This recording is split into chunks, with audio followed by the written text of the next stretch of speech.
Yo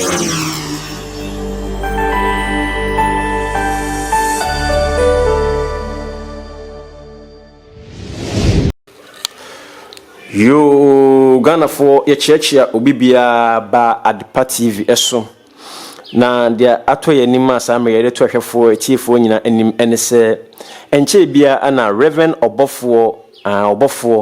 eba ebeto odwa na se video bi speculate enam social media se na solidan adwiragu na solidan a mekan ewo eye IPT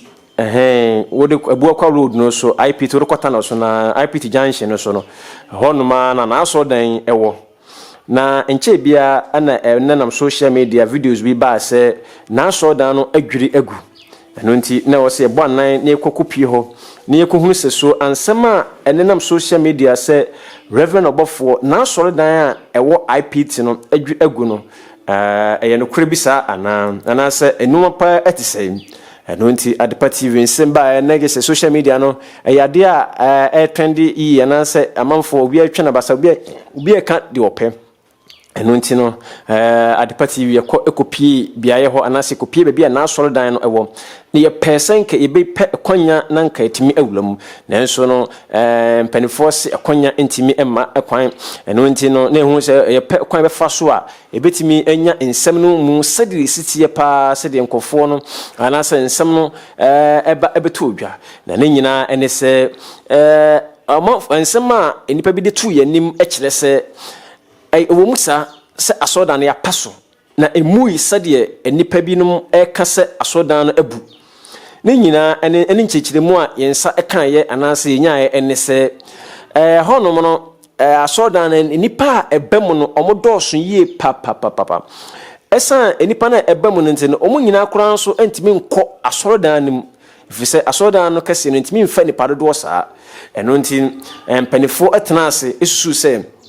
ene yembai asafonum ana de we no wasi aboso de we no wasi aye aduru no de betima amoma bam no so mbepaso nyina agu na omatimi abai asafonum eno nti entiye a omode to yanim anase nyaye ene se asodan no omo bam sede be na enipa omo ba asole no omo tete abontene omo abontene no omatimi anya kwanya timi awuram ewo inside eno nti ana enipa bi nsuko huye na gese omo so eko video ye ko gina baby ta ye twa video no e de ba abontene de said ye video no esi ba abontene no enye saa ene tie se o Reverend Obofour na asodan adweragu eno nti mprempre am no mokasa adwumayefo ewo ho a omo gina ntenten a omo ye adwuma yie pa eno nti video ya mo hwe ene da so no na asodan no ena mo hunu se na ya paso nyina me no mokasa na die hihye nyina no omo yiyi ne nyina gu ho a gese omo bai asofonum amma enipadom atimi abawuram ende sede eko esi ebeto odwa no se na asodan no adwiragu na asodan adwiragu no ne gese nyesa enetie enti ensemi eba ye no na yesa amanfo no obi atwena basa enti ensema amanfo eka no eye no kura saa na ensema amanfo kan eye no kura bi saa se asodan no adwiri agu na mom de entiye a ye kopie de beba eto adwo enim eno no na saa mere no ye boy hwefo atiefo nyina amane ewo Adepa TV eso enti sede video so no speculate no eye no kura se edan no ya paso anase enchense a na ebodan no so no ye motututu no nyina enade a egusu nyina omayiyi ni nyina enimpo en ba sa no ama menemo kase no mesinfo na se brechafo egu ho a omo ye ne ntentem sede be ye na botaye nti a emo de pa dan no so a obedi ba abontene se asodan adwiragu no egese nyesa enetie nemum omo bam amani padom aba emprempre kwa na ekopie ho no kra no yehunu se enipa no bi aba honom na emom se no camera ene omo ma ye ntwahwe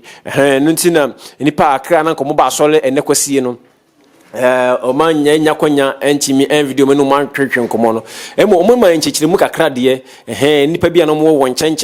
no emma nchechire mu ma ehunu se so dan no de asa de ba beto odwa se na so dan no edweregu no entisa akra entisa ne mumo no ne botaye nyina ne se omo pese omo ba asafo no mu enti san sensemi ene nsema aba beto odwa afa Reverend Obofour na sore edan ewo IPT IPT no eba abetodwa ade afa ho empempem na nka ye person ke boprim panifo na nka ye no mo twenkomo nanso no mo kire mo se ye mo mpanyine nsem mo do todwa ekwa enfa nhihya ebetimi di aye asore no nam so no ntemu so gusu a omo ne empanifo ehihia apekwan esusu adwene afa ho sede be na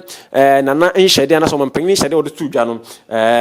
omatimi nso adisu kama na nkofa asem ne asembo ne bi antimi ama ntimprempre am no mo kasa de dan de ya paso nyina ne ewo screen so am gusu am hweye e Adepa TV eso no ne ewo screen so no enu nti na wo se mamu bibia de ekọ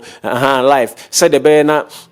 obiti nchenya ohunu emu no kure poti pa ewo saa asemi emu enu nti empanifo ensema omodo tudwa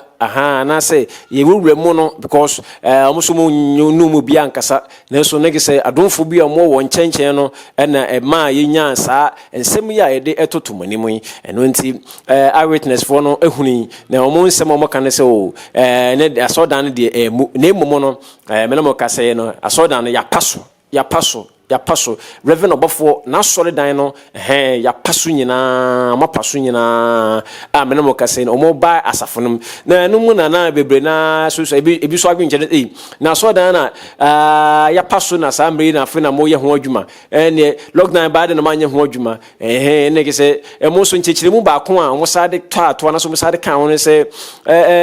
na lockdown ye ba yi no ne ke se so mo fa konya we so o ke se sa de vision da ho se o ma ba asafo nanso no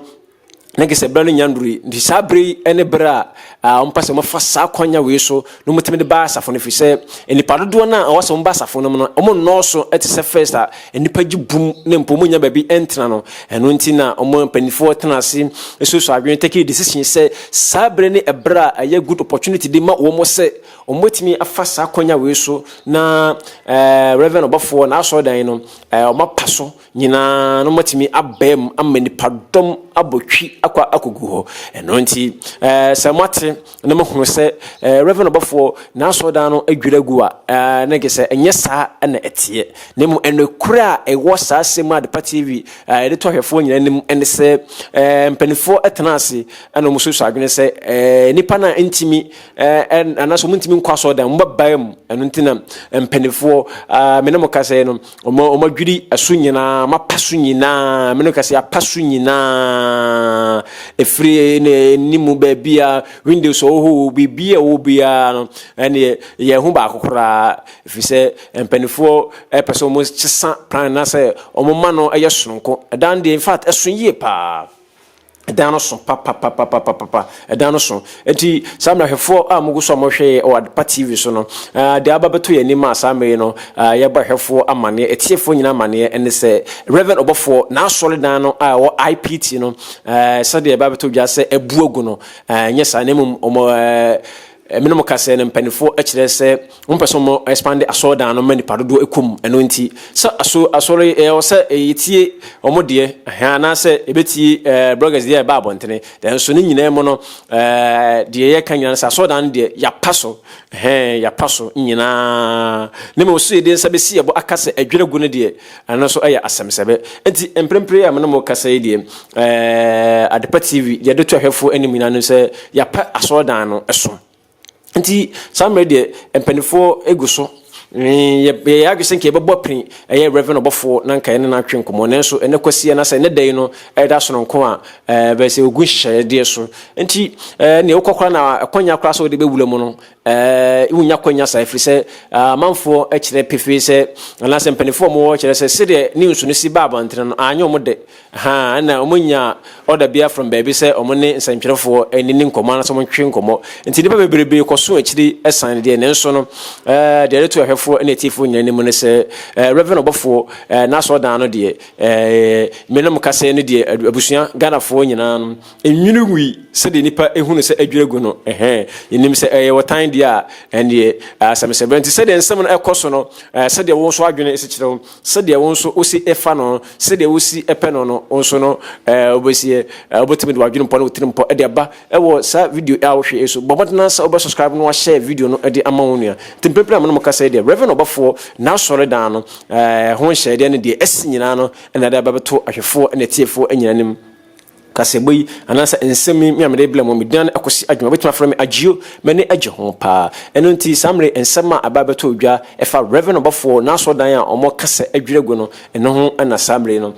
yede ne nyina abremo Adepa TV eso yi yanya konya entwa ne sede ye pede ne nso no kakra yenene mu a adafo bi ede maaye no ana samre no menom kase yede ato hwefo etifo nyina anim no no nti monkoso na monhwe Adepa TV de bibie besi e wo kire bia e wo san ensem nso no ye boy ho modern se de beblam Adepa TV so amama hunu ne ekoso nyina e de bibia ase se mogoso ani abra nyina moje bre ehwe Adepa TV nyame enhyira mo nyina e de bibia ase